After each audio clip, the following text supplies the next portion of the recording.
Hello and welcome to Get Real with Meshell. Gratitude every time. Today's question is, how can I help someone who is stuck and asking for my advice?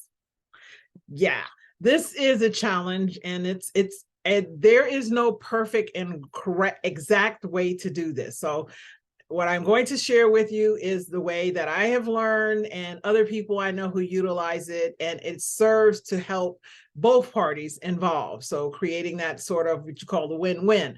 And remember, whatever you find that works best for you, don't change it just because someone has told you is better.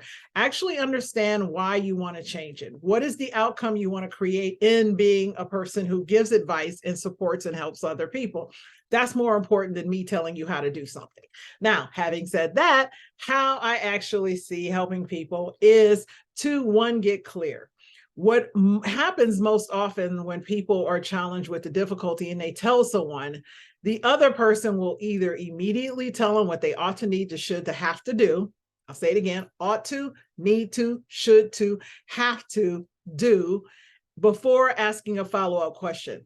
Understand, it is virtually impossible when someone is going through a challenge, a difficulty, an obstacle, they have doubt and second guessing, apprehension, to get clarity from the first thing they said. They are generally telling you from a space of that feeling of fear, doubt, anxiousness, and overwhelm. So asking them a follow-up question and helping them to get their central nervous system, to get calm, so that it can actually clarify and give you the key points of what you're going to give feedback on, is one of the very first steps. Having said that, nobody knows everything. And the best way to truly help someone to move through or support someone or guide someone through this process is by asking a follow-up question for clarity's sake. The second thing is telling them what to do is all about you.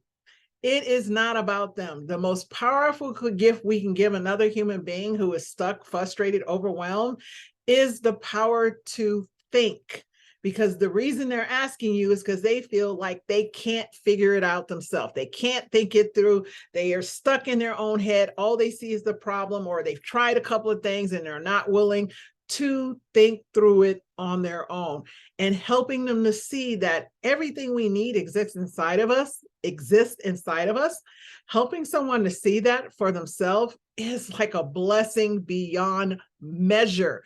Because once you get and understand that you can think for yourself and everything you need is inside of yourself, when you calm down and you tap into the infiniteness that exists inside of you. And yes, I said infiniteness because every human being, unless you had some brain trauma or something, you have 86 billion neurons that make up your brain. So your thought process in the synthesis of 86 billion neurons going to work on your behalf, referencing all that you've read, all that you know, every conversation and book and class and course and anything you've taken, and what you're hoping to create and believing you're capable of creating. When you put all that together, it's an infinite number of opportunities and ways you can solve that one challenge that you're actually speaking to another individual about.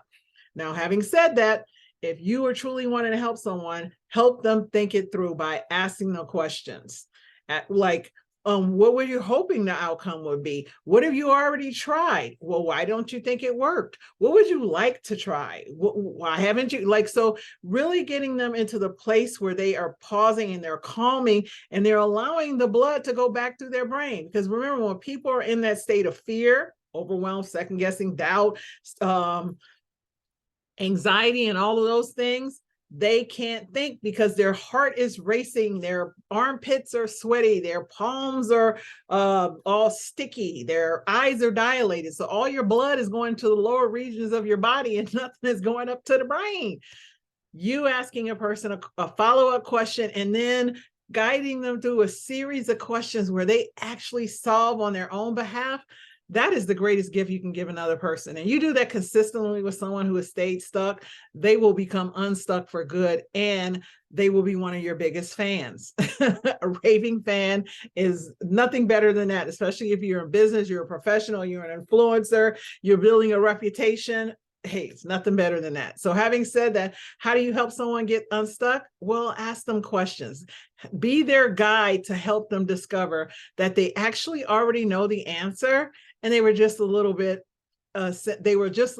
stuck in their lower region in a bit of a panic and overwhelm, second guessing and doubt, and that they are fully and completely capable. I personally believe that's the greatest gift you can give someone versus advice of what they need to have to, ought to, should do. So that's my response, and have a great day.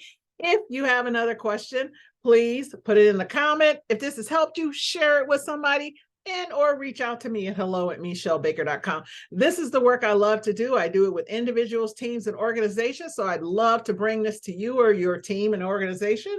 So definitely reach out to me at hello@meshellbaker.com, and let's see how we can make some magic happen. Have a great day, and I'll see you at the next question.